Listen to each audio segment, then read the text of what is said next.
Am I the jerk for focusing on my child instead of my other child? I am a 41-year-old man married to my wife Lisa, who is 45 years old. We have 2 children, Jenny and George, fake names, age 16 and 14. Yesterday, I had a work conference almost 4 hours away and apparently missed a large fight. When I got home, there was a very large dent in the roof of my wife's car. I asked what happened and was told that George's medal hit it, so he had been grounded. I was confused because George thinks of his medals like his babies, and I turned to him to ask what happened. Lisa told me to let Jenny speak first since she was not the one who dented the car. I disagreed and asked George to explain. George told me that it was Jenny who threw his medal out of the window. Jenny shouted that there was context. George also started shouting that no amount of context made things better, and that she did not get to touch all his things. I told them both to go to their rooms so I could talk to Lisa.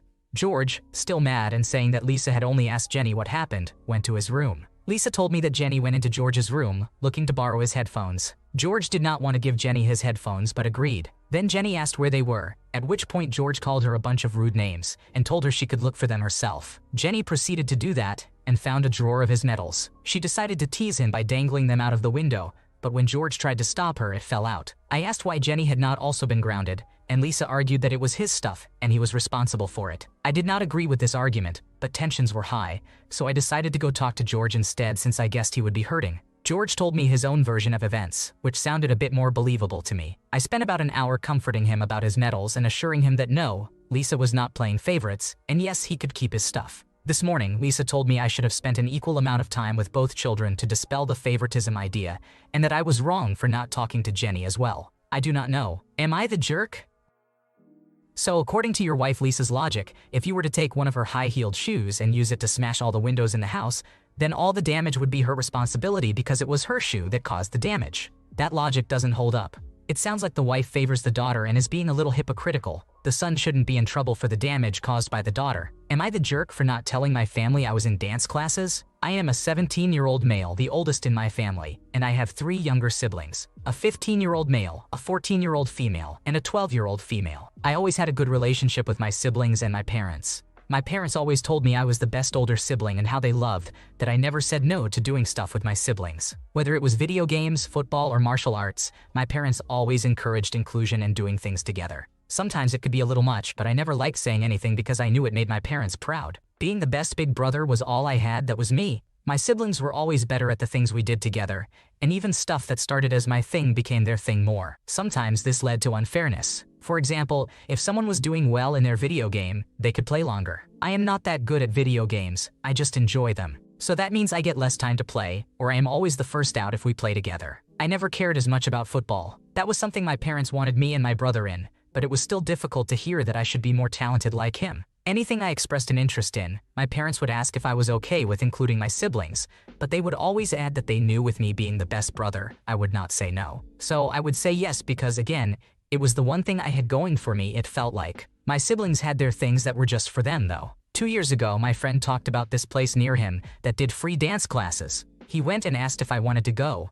I thought it sounded really cool, so I told my parents I was going to his house, and we did the classes together. We did different types of dance, but I really fell in love with it, which made me want to keep it for myself alone. So I never told my family about it. They found out a few days ago because a local Facebook page covered the free classes, and I was mentioned as one of their brightest talents. I had no idea about it until my parents mentioned it. They were shocked and asked me about it, wanting to know why I did not tell them. So I came clean about everything and how I felt. My parents told me it made no sense for me to feel that way because I love my siblings and should love sharing everything like this with them. They told me something like that would be perfect for all 4 of us to do because it is free and fun. They said I had always been such a good big brother, and why was I now pushing my siblings away? They also told me I let them down as a son. My brother was the only person who did not care at all. At first he was dismissive until I opened up to him, and then he understood. My sisters are coming around, but my parents are mad that I kept it from them and that I did not want to include my siblings. Am I the antagonist?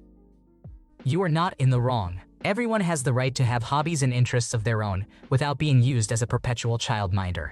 It's really unfair that your parents are manipulating you with their praise and not recognizing you as an individual with your own interests and free time. Each child should be able to find what makes them happy and fulfilled, and not every activity has to involve the whole family. You're not letting them down as a son. They let you down as parents by not giving you a true choice. Am I the jerk for refusing to give my niece what she wants for her birthday? Yesterday we had a big family gathering, which meant my older sister, who is 29 years old, and her daughter, who is 6 years old, came over. For half of the day, everything was well and good. After lunch, my sister got tired, so I, a 27-year-old female, volunteered to look after my niece while my sister took a nap. I have a collection of stuffed animals in 20-centimeter, 7.8 inches for those in America, dolls, which I let my niece play with while her mother napped. Then my sister woke up, joined us, and we spent some more time together before she announced it was time for them to leave. This was when my niece pointed at the doll I was holding and said she liked it and wanted me to give it to her. I told her that she could have any other doll or stuffed animal from my collection, just not this one. My niece got very upset and started crying, saying that her birthday was coming next week and she wanted that doll as her birthday present. Again, I told her I could not give it to her and explained that it was very important to me.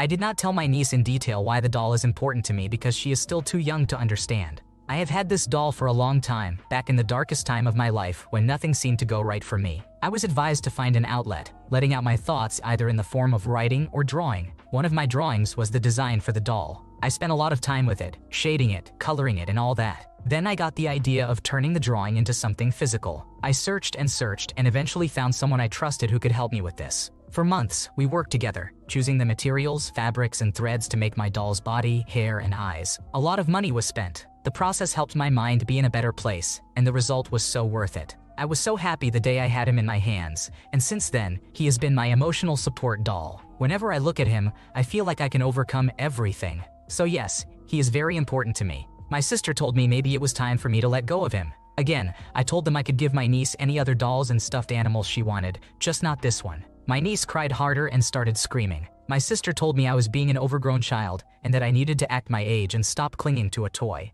It ended with her leaving with my still crying niece, telling me that I needed to prioritize my family over a doll. Am I the antagonist? You acted correctly. Maybe your sister needs to teach her child that she can't have everything she wants when it belongs to someone else. It's basic parenting.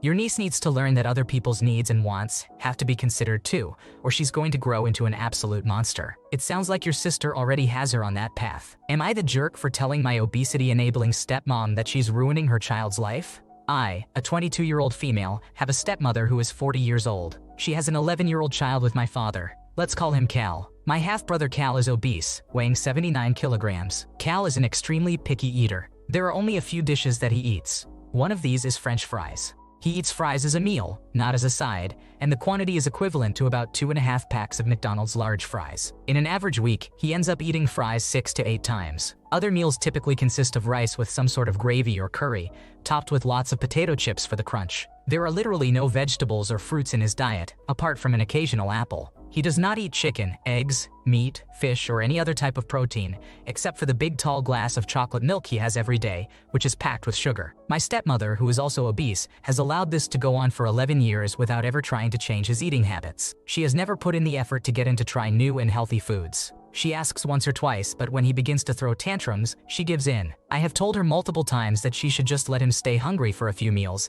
if he is so reluctant to try foods that are good for him. She responds by calling me heartless for wanting my brother to starve. Eventually, over the years, I began giving her suggestions like air frying his fries instead of deep frying them. But she said that he can always tell when they are air fried and that he rejects them. Today, my stepmother left for work as she usually does after lunch at around 1:30 p.m. and instructed me to provide Cal with cookies and milk for snacks at around 4 p.m. Cal eats 6 chocolate chip cookies dipped in chocolate milk every day for his evening snack. But today he did not ask for it, so I did not offer. When my stepmother came home at 6 p.m., she was very angry that I starved him. Cal told her that he did not want them today, to which she said, "Oh, so your sister got inside your head?" I said, I am not going to offer an obese child unhealthy processed food unprompted. Cal can't even go play outside because he is physically unable to, and all he does is play video games all day. You are ruining his life like you ruined mine and yours. She told me I have no right to decide how she raises her child because I do not understand how difficult motherhood is, and started crying loudly. My father, who usually sides with me on matters related to Cal's diet and weight, called me ungrateful for making her cry after all she does for us. I think maybe I crossed a line today. To be clear, as a former overweight child, I am deeply concerned for Cal's lifestyle and well-being, and do not want him to go through all the things that I did. My stepmother's behavior is clearly enabling him. Am I the antagonist for not participating?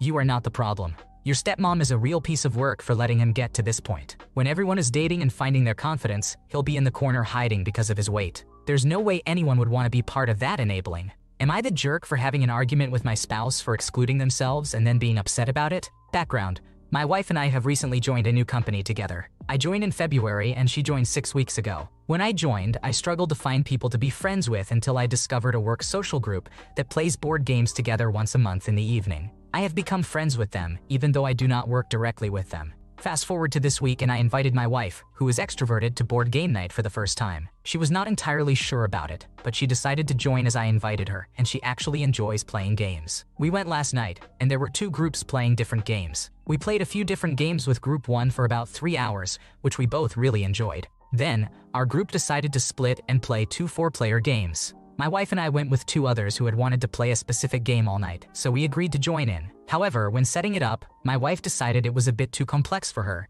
so she said she would sit out and watch to learn how to play. I asked if she was sure, and she said yes, it was fine. I suggested she check with Group 2 to see if she could join in, but she said she was fine waiting this one out. I checked how long the game was and it said approximately 1 hour, and she still said she was okay watching.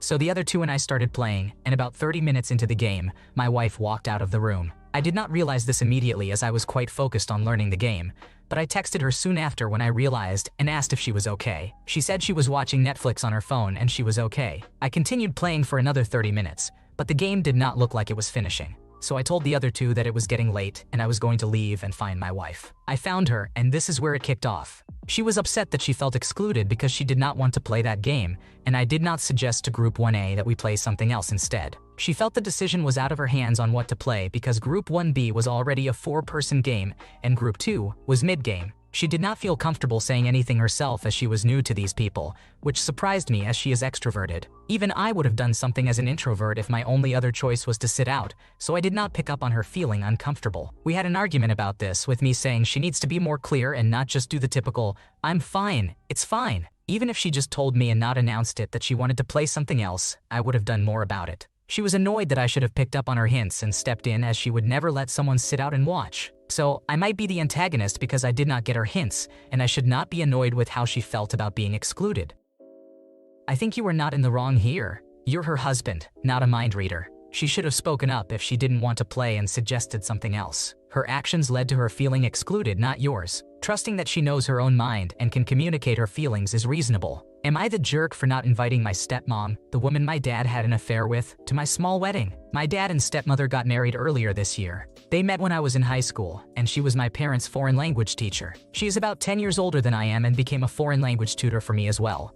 I thought we were on friendly terms. However, she and my dad were even friendlier. After more than 20 years with my mom, he had an emotional affair with the other woman. This situation became more complicated because when my parents were in counseling, I was diagnosed with cancer. I was in college at this point. They separated so one could care for me while the other stayed home with my sibling. My dad continued his affair, eventually living with the other woman while my parents' divorce was finalized. I was angry and hurt for a while, but I had a good talk with my dad several years ago. My takeaways were that he shared he was finally happy. Ouch. He was sorry he hurt me and my sibling in the process, and he was unapologetic for the affair because he loved her. When invited to visit them in Africa, where they then lived, I shared I was uncomfortable being around her. We have tentatively kept in touch since then. Fast forward to this week, my fiancé and I sent save the dates for our small wedding. We are limited to 25 people, and I agonized over inviting my dad. Ultimately, I decided it was my choice, and ideally would like to celebrate with him. He asked if the invite extended to my stepmother. I said no, just him. Honestly, I was shocked he even asked. My fiancé was mad. Then today, he sent me a long message about how he was hurt that my stepmother was not invited because she is meaningful to him. He said he'd like to talk after the wedding about any unresolved feelings I have about the divorce and a way to connect moving forward, including her. I was flabbergasted. My sibling is unwilling to even say the other woman's name. We were both invited to their wedding. However, I declined because of distance and cost, $3,500 and 35 hours of travel just for the flights. Another part of me would have been deeply uncomfortable being there. My fiancé and I made a lot of hard decisions when finalizing our wedding list. We heard repeated advice to do whatever we wanted, whatever was best for us, because it was our special day. Now, I'm feeling guilty for not inviting a woman I haven't spoken to in 6 years. She has never tried reaching out to me, even when I was sick. I know she knew I had cancer because my dad was actively cheating then. Thoughts?